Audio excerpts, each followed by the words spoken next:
पत्रकार बंधू आणि भगिनींनो आणि डायसवरचे आमचे मान्यवर आमिर खान आणि सर गिरीश महाजनजी, मला ओबेसिटी, ॲडल्ट ओबेसिटी ही खूप कॉमन गोष्ट झाली आजकाल. पण आपण जर लहानपणापासून म्हणजे आपण जे ओबेसिटी मुळापासून जर काढायची असेल तर मग आपल्याला लहान वयातल्या मुलांपासून आपल्याला ओबेसिटी काढायला पाहिजे. लहान मुलांची ओबेसिटी थोडीशी वेगळी असते कारण ती जीन्स आणि त्यांच्या लाईफस्टाईल सगळ्यावर अवलंबून असते. त्याच्यामध्ये आपण त्यांना कसं गायडन्स करायचं. बऱ्याचदा लहान मुलांना जर आपण जर कुठल्या डॉक्टरकडे घेऊन गेलो किंवा न्यूट्रिशनिस्टकडे घेऊन गेलो त्यांनाही पूर्णतः माहिती नसते. मी या फील्डमध्ये जवळजवळ 18 वर्ष फक्त ओबेसिटीवर काम करत असल्यामुळे मला हा एक अनुभव जास्त मिळाला की ज्याच्यातून आम्ही याच्या ओबेसिटीवर आम्ही काम करू शकतो. तर आम्ही जास्तीत जास्त कसं लोकांपर्यंत पोहोचू. भारतामध्ये महाराष्ट्र किंवा आपल्यामध्ये सगळ्यामध्ये आपण बघतो कुपोषित पण लोक आहेत आणि खूप जाड पण लोक आहेत. तर दोन्हींना आपल्याला ॲड्रेस करायचं आहे. तर हे कसं सगळ्यात बेस्ट कसं करता येईल तर त्यांनी आम्हाला येऊन भेटणं. पण प्रत्येकाला मुंबईला येऊन भेटता येत नाही. मग त्यांना आपण संकेतस्थळाद्वारे आपण ते भेटू शकतात. आम्ही ही जी वेबसाईट केली ती इंटरॅक्टिव्ह आहे. समोरच्या व्यक्तीला मी बघू शकेन. जेव्हा ही व्यक्ती डॉक्टरला पण बघते आणि डॉक्टर जेव्हा पेशंटला बघतो तेव्हा तो जो कॉन्फिडन्स असतो दोघांमधला तो वाढतो आणि मग त्यांना आम्ही चांगलं ॲडवाईस करू शकतो की त्यांना कसं पुढे करता येईल. याच्यानंतर आम्हाला या संकेतस्थळ केल्यानंतर त्यानंतर आम्हाला याच्यावर सतत दर 3 महिन्याने काही प्रोग्राम्स घ्यायचे आहेत. जे अवेअरनेस प्रोग्राम्स असतील. त्यांना हे जे इन्व्हेस्टिगेशन्स लागतात आपल्याला ते कमीत कमी खर्चामध्ये कसे होतील ते इन्व्हेस्टिगेशन्स आम्ही एका माध्यमाद्वारे करणार आहोत. यांना इन्शुरन्स कसं आपल्याला देता येईल. नमस्कार गिरीश, नमस्कार.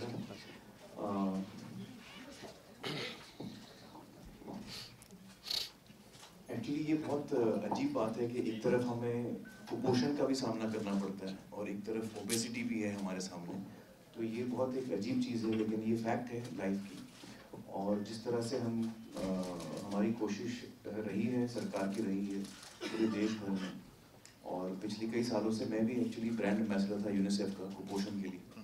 तो जिस तरह हमें पूरी कोशिश करनी है कि हमारे देश में बच्चे जो हैं वो मैल न्यूट्रिशन ना हो, उसी तरह जो बच्चे ओबीज हैं उनकी भी मदद हमें करनी है. तो मुझे बड़ी खुशी है कि डॉक्टर संजय ने ये एक शुरुआत की है, पहल की है, जहाँ पर उन्होंने ये वेबसाइट के द्वारा बच्चे जो हैं या उनकी फैमिलीज़ हैं, उनके पेरेंट्स हैं, उनको मदद मिल सकती है, उनको गाइडेंस मिल सकती है. यकीनन जो ओबेसिटी के ट्रीट करने का तरीका है, और संजय जी भी मेरे साथ आई थिंक मानेंगे कि ऑपरेशन जो है वो लास्ट रिजॉर्ट होता है. और कोशिश हमेशा ये होती है कि बच्चों को जो है हम गाइडेंस सही दें, डाइट के ज़रिए, आदतों के ज़रिए. उनकी अगर जीन्स में वो दिक्कत है तो ऐसे तरीके अपनाएं जिससे कि इंटरवेंशन जो है कम से कम हो. और फिर जब चीज़ बहुत ज़्यादा एक्सट्रीम केस हो जाता है, इमरजेंसी हो जाता है, तब इंटरवेंशन की ज़रूरत पड़ती है जो ऑपरेशन के ज़रिए होता है. लेकिन जाहिर है हमारी कोशिश सबसे पहले ये रहती है कि हम उसके बगैर ही इस चीज़ को, और जितनी जल्दी हम इस चीज़ को समझें. मुझे बहुत साल लगे ये समझने में, और मुझे ये न्यूट्रिशन का कॉन्सेप्ट समझने में जब मैंने फर्स्ट टाइम डॉक्टर धुरंधर को मैं मिला, doctor Vinod Dhurandhar, you must be knowing. Doctor Vinod Dhurandhar ji आज हमारे साथ नहीं हैं, लेकिन वो इस फील्ड में बहुत ही एक्सपीरियंस रहे हैं. सेंटा क्रूज में उनका क्लिनिक रहा है. तो उनको जब मैं पहली दफ़ा मिला तब मुझे आइडिया हुआ कि एक्चुअली न्यूट्रिशन होता क्या है और उसका क्या इम्पोर्टेंस है. We are what we eat. जो हम खाते हैं हम वही हैं.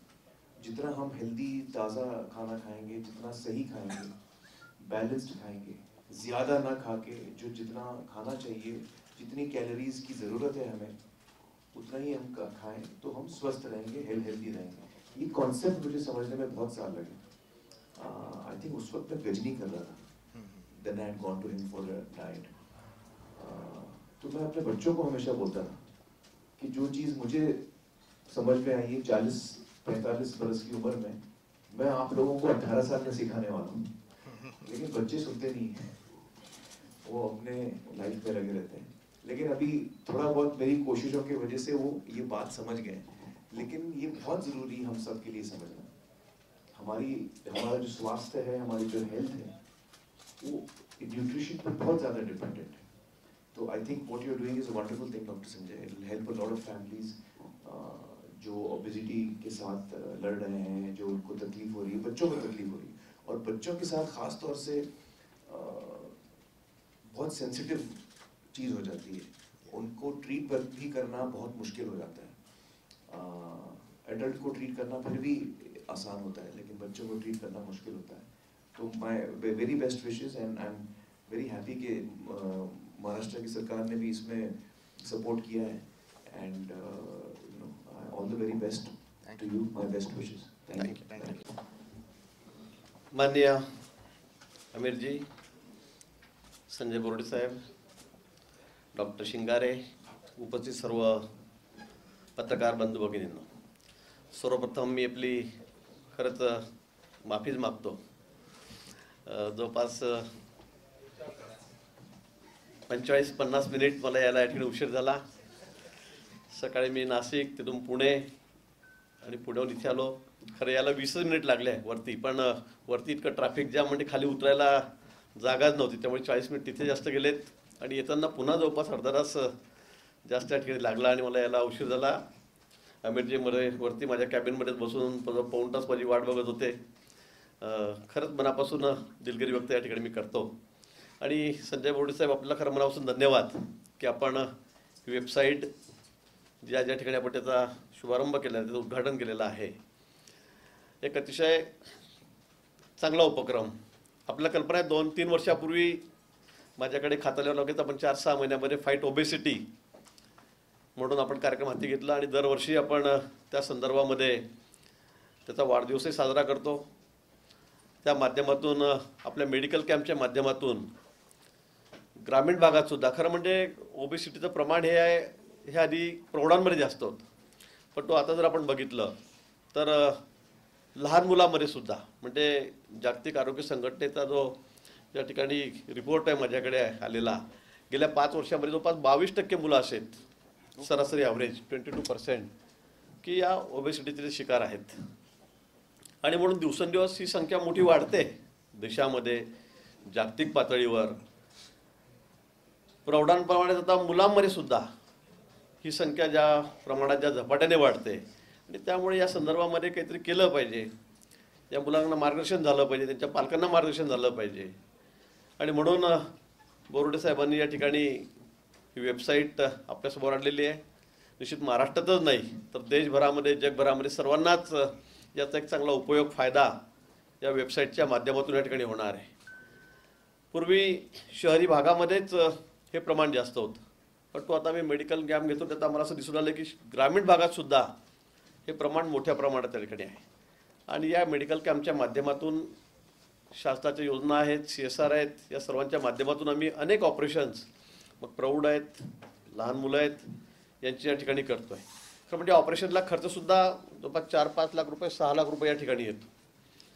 आणि म्हणून सर्वसामान्य माणूस असेल, गरीब माणूस असेल तर परवडणारा नाही, आणि म्हणून त्यासाठी शासनही सर्वतोपरी मदत करत आहे। आपण या ठिकाणी जर बघितलं तर ग्रामीण भागामध्ये सर्व मजूर वर्ग जास्त आहे, शेतकरी आहेत, सर्वसामान्य आहेत। आणि मग आपण असं म्हणू की वो खाण्यामुळेच हा आजार होतो की काय, परंतु आमिरजींनी सांगितलं की ते नुसतं खाण्यामुळे नाही आहे, साहेबांच्या डॉक्टरांनी सांगितलं की ते खाण्यामुळेच नाही आहे, तर एक वेगळी हेरिडिटी पण असू शकते, एक वेगळी जीन्सचा परिणाम असू शकतो।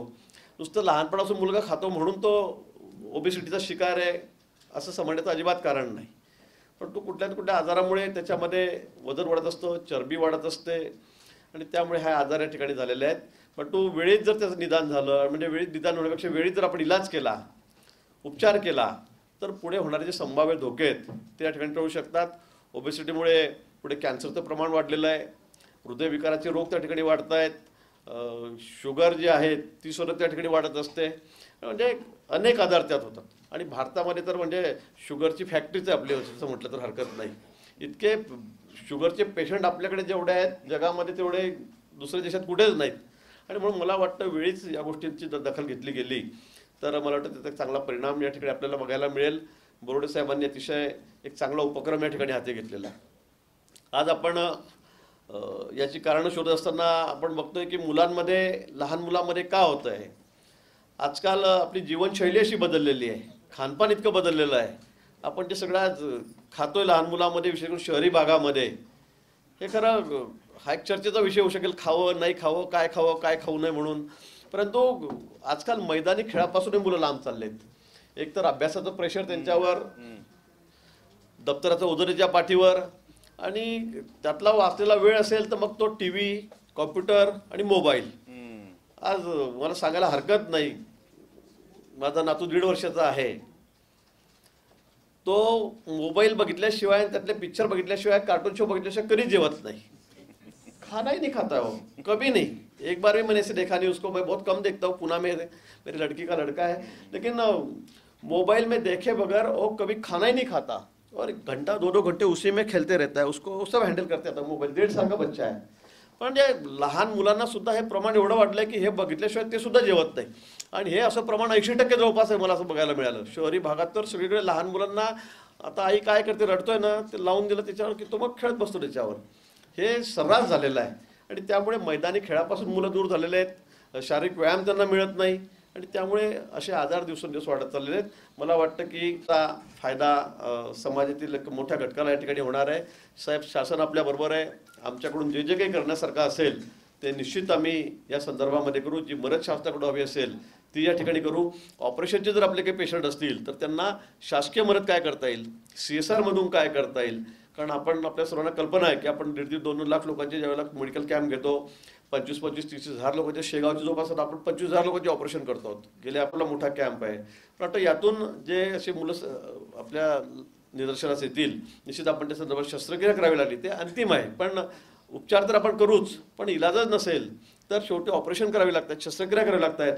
ती सुद्धा निश्चित शासनाच्या मदतीने, CSRच्या मदतीने, अनेक सामाजिक संघटना आहेत त्यांच्यामध्ये आपण या ठिकाणी करूया. आपल्याला या उपक्रमाबद्दल मनापासून शुभेच्छा देतो. अमीरजींनी मोठा पुढाकार एक क्षेत्रामध्ये घेतलेला, या बाबतीमध्ये घेतलेला आहे. ते या ठिकाणी आलेले आहेत. त्यामुळे त्यांचे मनापासून या ठिकाणी मी आभार व्यक्त करतो. पुन्हा उशीर झाल्याबद्दल पुन्हा मनापासून या ठिकाणी मी दिलगिरी व्यक्त करतो. धन्यवाद. आज पण डिक्टेक म्हणजे ते सगळीकडेच आहेत. आता आपण जिथे मेडिकल कॅम्प होत आहेत तिथे आपल्याला मिळत आहेत, येत आहेत, आपल्याला भेटत आहेत. परंतु जागतिक आरोग्य संघटनेच्या निष्कर्षानुसार जवळपास 22% हे प्रमाण त्यांनी म्हटलेलं आहे. हो, देशामध्ये भारतामध्ये 22% प्रमाण आहे. आणि म्हणजे एकीकडे आपण बघितलंय की कुपोषणही होतंय आणि एकीकडे असाही वर्ग त्या ठिकाणी आहे. आणि म्हणून हा मोठा एक चिंतेचा विषय. नहीं, ऐसा भी नहीं होना चाहिए. कोई भी एक्सट्रीम स्टेप नहीं लेना चाहिए, क्योंकि बहुत सारे लोग हैं जो ओबीज नहीं हैं, जो अलग अलग किस्म के चीज़ें खा सकते हैं. तो ऐसे सोसाइटी में कोई एक्सट्रीम स्टेप नहीं लेना चाहिए. और हमें ध्यान रखना चाहिए, एक अंडरस्टैंडिंग होनी चाहिए, एक इंफॉर्मेशन एंड नॉलेज होनी चाहिए कि ओबेसिटी क्या है. और उसको हम अगर पहले से समझें तो हम उससे हम बहुत पहले बच सकते हैं. उसकी इन्फॉर्मेशन जब हमको नहीं होती है तब हमको थोड़ा लेट समझ में आता है. फिर हम डॉक्टर के पास आते हैं, डॉक्टर हमको समझाता है. लेकिन अगर एक हेल्दी ईटिंग हैबिट्स हम लोग कल्टिवेट करें एज अ सोसाइटी तो फिर ये प्रॉब्लम कम हो जाएगी. नहीं, पहली बार नहीं, बहुत दफा है. पानी फाउंडेशन साल में 8-10 दफा तो आते हैं. देखिए, फिल्म की जो रिलीज होती है वो हर प्रोड्यूसर चाहता है कि अपनी फिल्म जो है वो अच्छी डेट पर रिलीज हो. और हर प्रोड्यूसर ये भी चाहता है कि जब कोई बड़ी फिल्म आ रही हो उसके साथ क्लैश ना हो. मुझे लगता है महाराष्ट्र में बाला साहब से बड़ा कोई स्टार नहीं होगा, तो कोई उस दिन उनके साथ क्लैश नहीं करना चाहेगा. तो ये बहुत नॉर्मल चीज़ है. मुझे लगता नहीं कि इसमें कोई सरप्राइज होना चाहिए उनको. उनकी फिल्म आ रही है, जाहिर है महाराष्ट्र में सब लोग देखना चाहेंगे. तो कोई प्रोड्यूसर क्लैश अपने आप नहीं करना चाहेगा. देखिए, मुझे 5 महीने लगे फैट लॉस में. मैं वेट लॉस नहीं बोलूँगा, मैं फैट लॉस बोलूँगा, क्योंकि मेरा पर्पस था 38% बॉडी फैट से मुझे 9% पे आना. और बहुत मस्कुलर दिखना था, तो मसल का वजन भी ज्यादा होता है करेक्ट एलजी में, तो I had to be very muscular. तो 5 महीने लगे मुझे फैट लॉस में, और लेकिन ये बहुत अनयूजुअल है। 5 महीने is very quick, it's a very quick turn around, लेकिन क्योंकि मैं प्रोफेशनली मेरे रीजंस थे, पूरा यूनिट वेट कर रहा था, तो मैंने 5 महीने में किया, लेकिन वो बहुत मुश्किल था मेरे लिए करना। और मेरे जो न्यूट्रिशनिस्ट थे, mister Vinod Dhurandhar son, mister Nikhil Dhurandhar, he was my nutritionist. तो उन्होंने मुझे कहा था कई दफा कि ये देखिए, वेट लॉस जो है वो मैथमेटिकल उसका फॉर्मूला है, लेकिन ultimately it's not math, it's biology. तो हर शरीर जो है वो अलग रिएक्ट करता है, तो मैं आपको गारंटी नहीं दे सकता हूँ कि आप इतना जल्दी लूज कर पाएंगे। तो ये पूरा अनुभव मुझे रहा है, और इसके लिए एक ही चीज मैं कहूंगा लोगों को कि हर आदमी के लिए मुमकिन है, हर आदमी के लिए मुमकिन है। आप अपना वेट लॉस कर सकते हैं, आप हेल्दी बन सकते हैं। आपको ये मन में ठान लेनी है, और सही गाइडेंस के साथ आपको सही स्टेप्स लेने हैं। और उस वक्त शायद आपको लगे कि बहुत मुश्किल है, जब हम हिमालय चढ़ने की कोशिश करते हैं, हमको लगता है हिमालय की चोटी बहुत दूर है, हम नहीं पहुंच पाएंगे। लेकिन आप हिमालय की चोटी को मत देखिए, आप ये सोचिए मेरा अगला कदम क्या है, अगला कदम मुझे कहाँ रखना है, आप उसी पे सोचिए, और धीरे धीरे धीरे धीरे फिर आपको, इससे पहले कि आपको पता चले आपको, आप पहुंच जाते हैं अपनी मंजिल पे। तो you have to be very dedicated and firm in your resolve. That is what I have learned. Yeah. Okay.